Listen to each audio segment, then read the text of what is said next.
Bismillahirrahmanirrahim. Assalamu alaikum. Welcome to Newsroom. I'm your host, Khalid. But today is the 7th of December 2021. These are the stories that we'll be talking about during the course of the show. We'll begin, ladies and gentlemen, with the tensions that seem to escalate between the United States of America and China, as it has been decided officially that no US government official will be going to China for the Winter Olympics, despite the fact that both the US and Chinese leaders had a virtual meeting some time back. It seems that there is a tension anew between the two countries. Why is this happening? Why is there also pressure from the US on other countries so as to diplomatically boycott these Winter Olympic Games? And what will it bode as far as the regional politics is concerned? This is our leading story. Our second story, ladies and gentlemen, of the day concerns what has happened with the Sri Lankan manager of a factory and how the whole country has stood united against those elements that have been behind it. Our Prime Minister Imran Khan also held a condolence reference today for this Sri Lankan official who was lynched in Sialkot. He gave a letter of appreciation to Malik Adnan, the person who stopped the people from going to the Sri Lankan native, and he said, quote unquote, the entire nation is in a state of grief, and he also lauded Malik Adnan as a national hero. Now, what does it also signify in the whole wake of the political and military leadership that on Monday also decided that the government will pursue a comprehensive strategy to stamp out regional extremism and vigilantism? This is going to be our second story. Our third story, ladies and gentlemen, concerns the Rohingya refugees that have sued the social media giant Facebook. Now, why have they sued? Because they say that the social media network is failing to stem hate speech on its platform. Nothing new here. Nevertheless, it's a $150 billion sue that has been claimed by the Rohingyas to the social media giant Facebook. Our last story, ladies and gentlemen, concerns Samsung, the tech company that has opened now the plant to manufacture television plants in Karachi in association with a Pakistani company. Before that also, the PT also authorized the same to also open its mobile phone manufacturing plant in Pakistan in collaboration with the Pakistani company. The first segment of the day, ladies and gentlemen, concerns the tensions between the United States of America and the People's Republic of China. Where is all of this going? More in the following report. The great power competition is escalating in international corridors of power, with resonance of grand narratives about global affairs, as the major powers are staging comebacks in post-pandemic world by pitching ideological struggles against each other. US-China competition is apparently the major driving force of contemporary global politics. Though majorly a symbolic act, the United States has announced a diplomatic boycott of the upcoming Winter Olympics 2022 in Beijing. White House press secretary stated that Biden administration will not send an official US delegation to Winter Olympics in Beijing over China's alleged human rights abuses, though US athletes will still be allowed to compete in the Olympics. Dismissing US boycott as a political manipulation, Chinese Foreign Ministry spokesperson said, political manipulation is harmful to the spirit of the Olympic Charter. A blatant political provocation is also a serious affront to the 1.4 billion Chinese people. US move to diplomatically boycott Olympics surfaced prior to virtual summit on democracy convened by US President Joe Biden this week, inviting leaders from over 100 countries. But the White House did not send invitations to China and Russia. Relations between China and US have been strained in recent years as the great powers are competing to shape the security architectures as well as norms and practices worldwide, including trade and investment regimes and the development and regulation of new technological infrastructures. Dr. Shabana, Fayyaz, foreign affairs expert, joins us in the studios, in fact, to talk about these tensions between the US and the People's Republic of China. Dr. Saiba, thank you very much to have joined us. Dr. Saiba, why is this happening? I mean, as a layman, I'd like to understand why can't countries such as the US live and let live? You know, we have to understand this in the larger dynamics of international politics, and we also need to register it is a post-Cold War era that we are living in, where the US as a military might has been defeated. Although they remain a sole power, look what they have done in Afghanistan after 2 decades. The rolling back, there has been no positive result of that. So, that has really hit them strongly.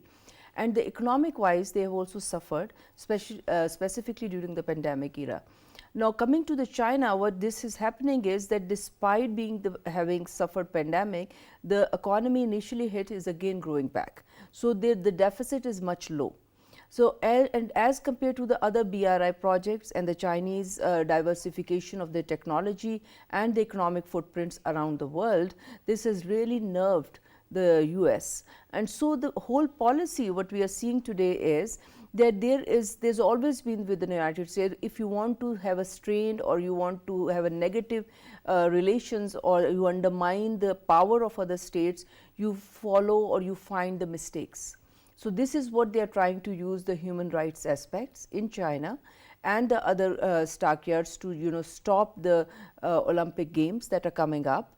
And this is one of the biggest event that is going to happen in Beijing, and it is the aim is to uplift obviously the image of China as one of the major powers, major economic and the social power in the world. So, I really feel that there are different strains of the US policy working with the Chinese at that moment. But you remember very well, both the leaders had a virtual meeting just a couple of weeks back, and the whole atmosphere was quite how should I say, cordial, to say the least. Then why go towards this end after just a couple of weeks after having talked to the leader of another country? A, and B, if this is the way that the US is going, do you feel, as I read somewhere, that this is Cold War version 2 that is beginning? Well, I think that Omar Saab, we should not be reading too much negativity what has happened or is happening this world, because if you see the statements from Biden administration that has come up is that they are saying we will not commit official representation of US into these games. Now, at the same time they said we are not barring our athletes and the participants to go into that experience. But the message is going across, isn't it? Yes. So, and then they say that this should not be, the games are separate from the political. But the fact is the politics and the games and everything does come together. So, there are two lines of thinking on that. One line is that maybe US wants to have the parallel tracks with the China. One is that we deal with you economically, we are part of you in the trade transactions. And the second is that we will continue to find the blank spots in our relationship and will use them to our advantage wherever it is possible. But using to our advantage wherever possible, this is one of the examples where it is being used, and not only is it being used, other countries are also being told or pressurized to also diplomatically boycott these games as a gesture. Basically, this is more as a sign, because I am sure the players are going to attend, but it's just the government machinery that is not going to attend these games. Where is all of these leading to, and why do even this? I mean, you could have talked on a different platform, you could have raised certain protests on certain issues that you have concerning China, but why boycott the games? This is a very strong messaging, and I must relate to this to act of coercive diplomacy. That is always present in international politics. Even Pakistan has times have been subjected to that, whereas either through economic means, political means, social means and other means you are being disenfranchised. And I think this is also not, obviously the Beijing won't feel that much burden like the countries like Pakistan, but to have the coalition of the thinking beings like you are saying the US is doing, obviously they will follow the suit, like the United States has taken the lead on that, but at the same time they will also follow the track to diplomacy as well, because the time has come whereas the US may be having differences with the China or Iran or other countries, the other countries like United Kingdom, Germany and others and France, they continue to have the relations between these countries. So, this is something that remains a fact on ground. US will continue to use the pressure politics wherever, I must say, wherever it has advantage. And since the China is one of the aspect where somehow the US is very nervous about the economic resurgence, economic upgrowth that remains, the curve registers upward. And this is something that is very nerving the United States, and they have a huge deficit, trade deficit vis-a-vis China. So, this is something that is said. And as you said that maybe it is another Cold War incoming. It is already there. All right. I believe that it is very much on the ground. All right. You say the Cold War is on the grounds. I'd also like to refer to Chinese Foreign Ministry's spokesperson's response to this action that has been taken by the US. And he said, I want to stress that the Winter Olympic Games is not a stage for political posturing and manipulation. Isn't that so, to be very frank? Yes, in words it is, but how? It will always remain the same, because it is, you know, the whole dynamics of foreign policy, security policy, national security policies are all mixed up together. So you cannot diffuse, like it's just one thing you say the domestic politics can be diffused from the foreign policy. It is not. You have to have a combination of both, and the US knows it very well, and so does the China. China knows, even by saying this, they have put themselves at a higher stage, where they're saying, telling to the US and other audience, don't mix up in the things that don't mean anything, you know, at the national security level, but the messages they are trying to create against China is negative. All right. They're using this window to create an other story that defames China. Also, Australia, Canada, European Union are debating whether diplomatically they should also attend or not these winter games. Is also this not a pressure maneuver by the US on the other countries, on its allies, in order to further pressurize China one way or the other, or defame it? Yes, what pressurize they can, you know, as an independent analyst, if you ask anybody, I don't think so. There are limits of influence what the United States and other power can do vis-a-vis China, and so does there is limits of influence what China can do to other states, and even the same applies to Pakistan. So to say that US can pressurize if they want, but the fact is they cannot hide the fact. The fact is that the China is offering such a best facility and a lucrative ground to all the players around the world and hold its Olympics. So that is going to be a big story, no matter whatever flags you want to raise. All right. Now, you talked about Afghanistan in the beginning. I'd like to talk about a strange coincidence. In 1980, when the US, the whole, including the players, boycotted the Olympics in Moscow, it was as a reaction to their capturing Afghanistan. Now, the US is out of Afghanistan and they are boycotting, at least the government officials are, these Winter Olympics in China. Any relation whatsoever with Afghanistan? Well, there is one relation that one can say is that the United States is using the human rights stake, and it just cannot be a stake, it can be a yardstick or a parameter to be applied as one of the effective or a prominent tool of its foreign policy behavior. And as a result of the Doha process and the Taliban coming into power in Kabul, and although it is not being recognized by the world at large, so the human rights record and the women rights and the others is an area that is being stressed not only by the United States, by the whole world, including Pakistan that wants an inclusive government. So they have already put that metrics, and they have also blocked the aid or the money that is of the Afghanis into the US. And that is causing a huge turmoil for the Afghan people. So the humanitarian angle, although you are using that, they don't see the humanitarian cost that are occurring on ground. Now, in case of China, you say, yes, rhetoric wise, it will not hurt Beijing in real terms, but in Afghanistan case, it is hurting. Same was the case with Iran, where in the end they had to agree to the food for oil, you know, deal, which you can, Iran can sell the oil and buy their babies the food or the medicines.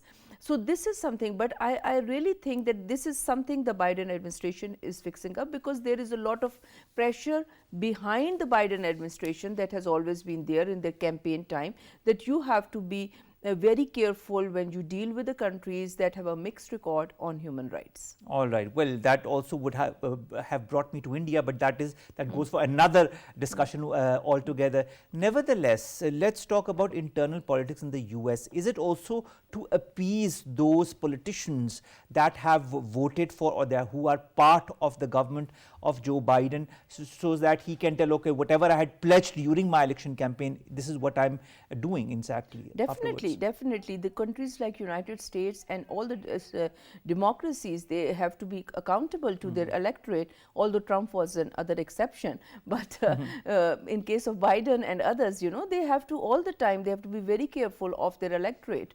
And this was one of their slogans. And that is why they're going to pick up the case of Rohingyas as well. So this is something that one has to be careful of. But as you said regarding the India, in case of the Biden's constituencies, the India on Kashmir, although the diaspora communities, the Muslims and others lobbied in favor of Kashmiri's rights a lot. But unfortunately, it has not been that vocal aspect in the whole campaign of the Biden. So these two others are going to matter a lot. A lot of politicking is going on, whether it be Russia, where Vladimir Putin is going to attend these games, whether it be the Russia that is now selling arms to India, whether it be the US that is not only sanctioning Russia but also India because of these sales and much more. Where is all of this leading? And in the midst of all this is China in the Winter Olympics and the trade war also between China and the United States of America. Then comes the fact that there is the BRI and also the US trying to create some kind of alternative to it, and the European Union also trying to create an alternative to it. Is this all a question of money, or is it politics? What is the major stake? I think the age we are living in is a mix of geoeconomics and geopolitics. And where you have the economics, you have the politics, you know. The politics of economics.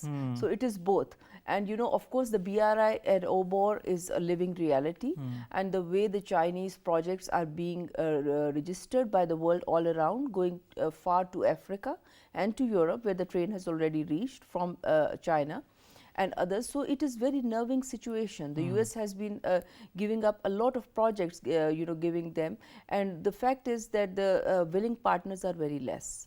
And so the countries like developing countries, they would like to welcome all sorts of good parameters.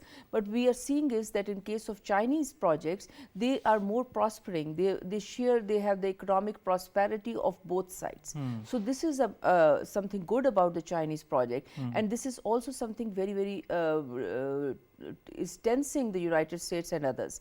So they have come up with others like AUKUS, of course, you know, and the other arrangements where the India and others, you know, which are trying to translate Chinese projects and the Russians going together as another wave of colonization, economic colonization coming into this part of the world. Now, speaking of economic colonization, my last question to you, where is all of this leading to? I just talked about different issues that are going on at the same time, and the tensions, whether it be geoeconomic or geostrategic tensions, where is all of this leading to? Now that the US is not sending any of its government officials, although its athletes are going, what should we expect from the US next as far as China is concerned, in your point of view? I think we are going to see more of complexity. We are going to see a lot of confusion and the double speak in the behavior of the United States, how it perceives, how it approaches, and how it reciprocates with China. And secondly, we are also going to see a lot of coalition building of the willings on both sides. You know, and that is going to be a competition of informal bandwagoning. That is going to happen of dealing with China, whether through the Asian countries, whether through the African countries, and it is not going to be confined to United States. It is going on both sides, and it's also going on the Russian and the China and other parts. So this is what is creating a lot of haziness in international politics, and I believe that we are registering in a very complex world where the states like Pakistan's are faced with more challenges than opportunities. All right, let's see how those challenges and opportunities balance themselves out. Thank you very much, Dr. Shabana Fayyaz Sahiba, to have come all the way to the studios and to have joined us. I know you have had a very busy day. Thank you very much, ma'am. Let's go to our second segment, ladies and gentlemen, and that concerns, of course, vigilantism and religious extremism, of which a meeting of the Prime Minister and different important leaders have completely said that they are going to work against it, the National Action Plan. Also, there was a condolence reference that our Prime Minister addressed today, in which he addressed also this religious extremism and how the government is going to root this out. More in this little thought that our Prime Minister said while, of course, talking about the condolence reference today in the Prime Minister's house. मैंने ये फैसला किया कि अब से जिन्होंने भी दीन को इस्तेमाल किया और ख़ास तौर पे रहमतुल आलमीन सल्लल्लाहु अलैहि वसल्लम उनके नाम पे जुल्म किया, मैं आज आपको यहाँ अनाउंस कर रहा हूँ कि हमने उनको नहीं छोड़ना।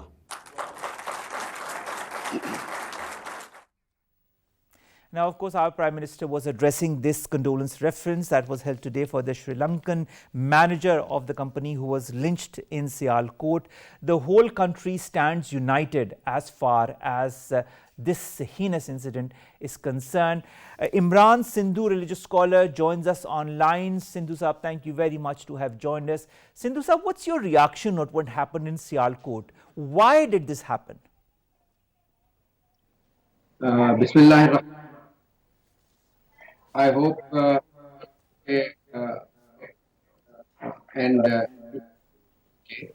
So my is I'm getting a feedback. I don't know if I'm getting feedback.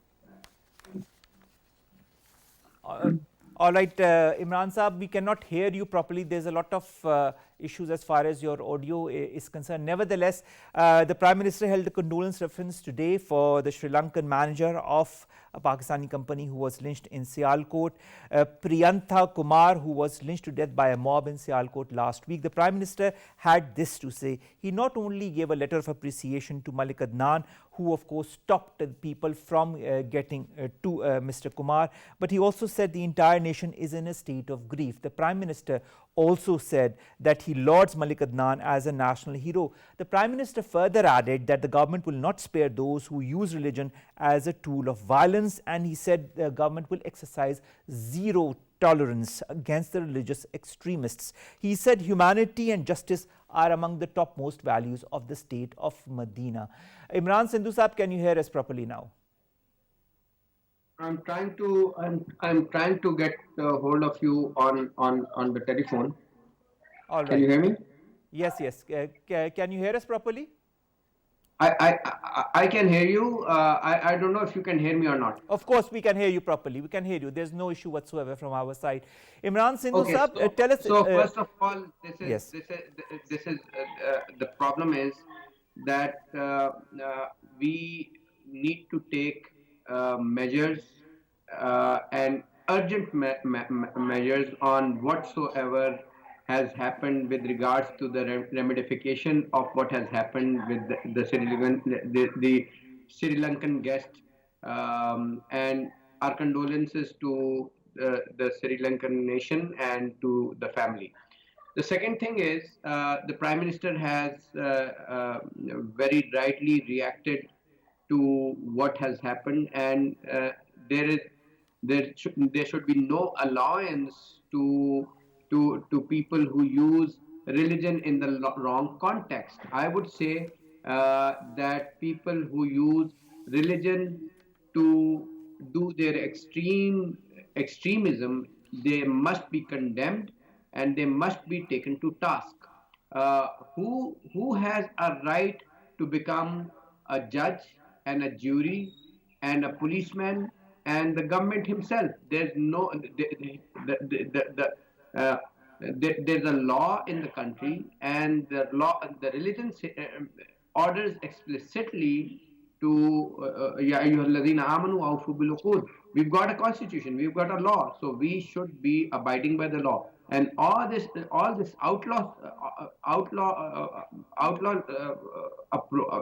outlawlessness is not, I would say, that is required from the public. Rather, it must be condemned.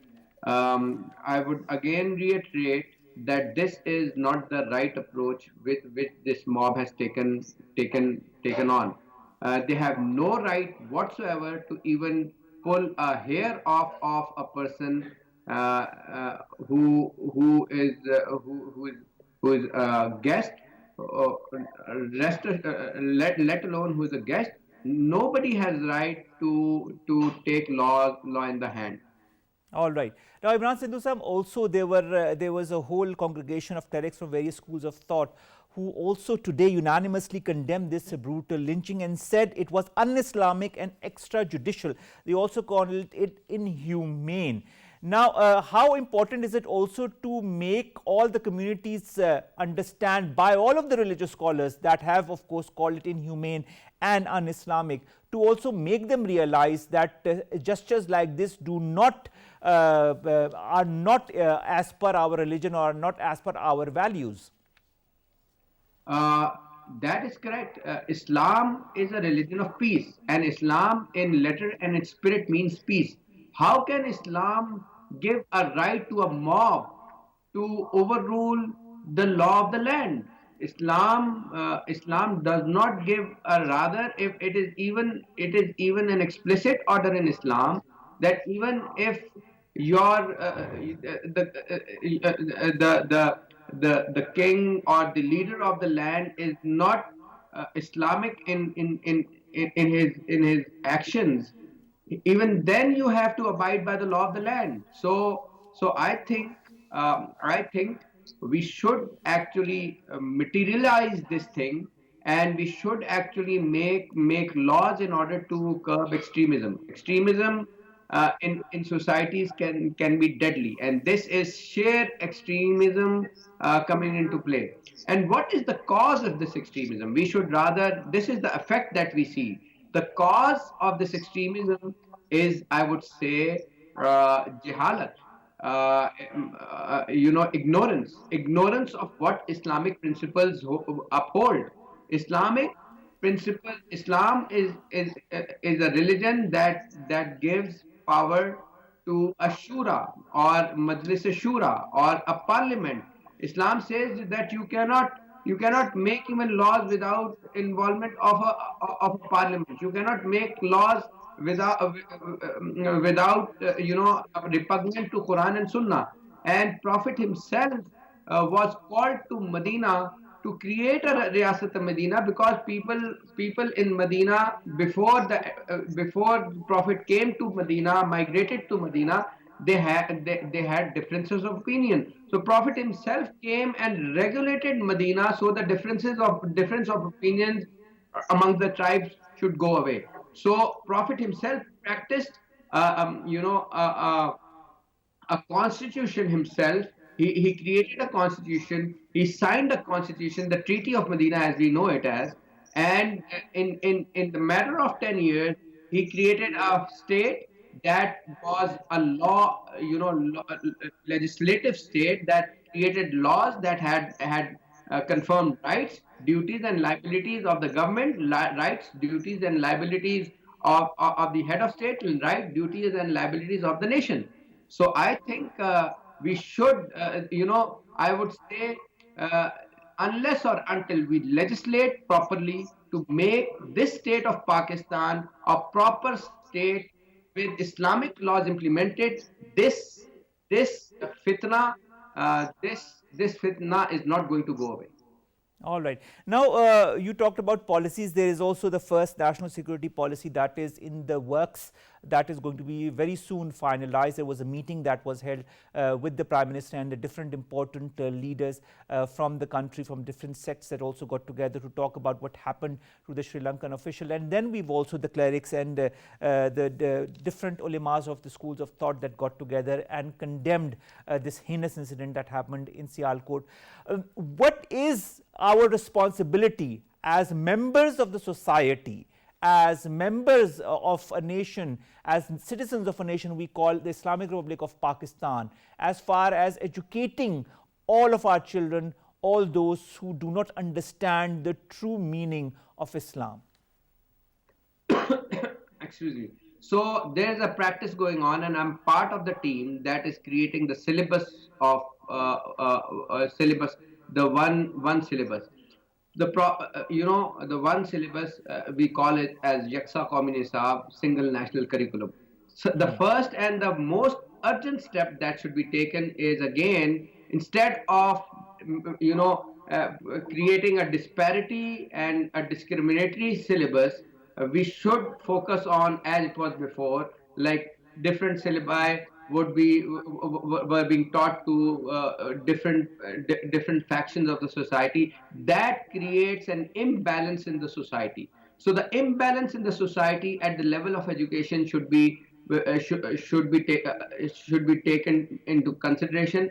And again, there is another problem that is being created, that now a core and core plus syllabus, it is going to create two nations within one nation. So we need to have one nation, one school one way of thinking about the religion and about the dunya and about Pakistan's ideology. Instead of creating different diverse ideology, at the level of ideology, we should be united. At the level of implementing Islam, we should be, and at the level of creating the laws that replicate then Riyasat Medina, at least at the level of philosophy, they must be agreed upon, and Parliament should work day and night creating these laws, so that the Islamic injunctions of Quran and Sunnah could be implemented to curb terrorism, instead of waiting and seeing the situation as it is. All right, Imran Saab, I would also like your point of view on what our Prime Minister said today in this condolence reference held for Mr. Kumara. He said the government will not spare those who use religion as a tool of violence. This was one comment. Another comment, he said that they will exercise zero tolerance against religious extremists. How important are these 2 points in this day and age, when there are elements in our society, in our country, that are trying to divide our country? I would say that no one has a right to use religion to do destruction. This approach should be right. Not only religion, but politics, or any form in any form and event. The politics, the religion, provincialism, any kind of disparity, or any kind of ideology should not be allowed to be used to create terrorist activities. All right. And finally, how important will be any legislation that is now put into place in order to curb such heinous incidents from happening again in the future? And how much will you be ready, Imran Sandhu Saab, to contribute in that respect? I would go all out to help our nation, help our parliamentarians, help our politicians, help our intellectuals. I'll go all out to cooperate with them, to work with them, to create an environment where the extremism, in whatever form it may exist, has to be rooted out of this nation. Thank you very much, Imran Sandhu Saab, to have joined us, to have talked to us, and to have discussed this heinous incident that happened in Sialkot and the way that the government has reacted. The government or the opposition or the nation stands as one when it comes to such forms of religious extremism, as has been enunciated by our Prime Minister Imran Khan Saab when he held a condolence reference today for Mr. Priyantha Kumara. Let's go to our last two stories very quickly, ladies and gentlemen. The first is the Rohingyas that are going to sue the social media giant Facebook for $150 billion for fueling hate speech in Myanmar. A complaint has been registered against the social media giant. It claims that algorithms that power the country promote disinformation that translates into real world violence. We know what has been happening with the Rohingyas. We also know that the way this has been fueled on social media is not the only incident that has happened as far as the social media giant is concerned. A lot of responsibility is on such social media giants, and they need to accept this responsibility and any damage that they cause to any community or any country due to dissemination of violence against them. And finally, ladies and gentlemen, we will go to Samsung, the tech giant that has now recently opened a television manufacturing plant in Karachi in collaboration with a Pakistani company. Before that, also the PTA allowed the same giant to open up a mobile manufacturing company, as it has also allowed other mobile companies to also start manufacturing units in Pakistan. It's a good gesture. Not only is it good, but it also promotes and strengthens Pakistan's economy, and it will also lessen the prices of the mobile phones and the television sets that if you import them come at exorbitant prices. So of course, good for Pakistan, good for Pakistan's economy. With that, ladies and gentlemen, we come to an end of today's newsroom. We'll see you inshallah tomorrow with new segments and stories that matter to us, you and Pakistan. Stay safe, stay vaccinated, and follow the SOPs. Allah Hafiz.